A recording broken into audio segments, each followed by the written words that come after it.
السلام علیکم ورحمۃ اللہ وبرکاتہ۔ الجامعۃ الاسلامیہ دارالعلوم دیوبند الہند داخلے کے تعلق سے دارالعلوم دیوبند آنے والے جدید طلباء کے لیے ضروری ہدایات۔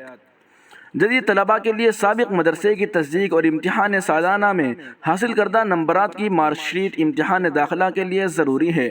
اس کے بغیر امتحان داخلہ میں شرکت نہیں ہو سکے گی۔ تمام طلباء کے لیے اپنا اور اپنے والد کا آدھار کارڈ اور موبائل نمبر ضروری ہے۔ سرحدی علاقوں یعنی جموں کشمیر، ویسٹ بنگال، منی پور، تریپورہ، آسام وغیرہ اور ان کے آس پاس کے طلباء وطنی تصدیق نامہ ایفیڈیوٹ بھی ضرور ساتھ لائیں۔ اس کے بغیر داخلے کی تکمیل نہیں ہو سکے گی۔ اس سلسلے میں کسی کو مہلت نہیں دی جائے گی۔ جو طلباء مطلوبہ کاغذات حاصل نہ کر سکے وہ مدرسے میں آنے کی کوشش نہ کرے، ان کا داخلہ نہیں لیا جائے گا۔ دوستو، یہ اعلان جاری کیا گیا ہے دارالعلوم دیوبند کے قائم مقام محتمم حضرت مولانا عبدالخالق صاحب مدراسی کی جانب سے 23 رمضان المبارک سن 1443 ہجری 25 اپریل 2022 عیسوی کو۔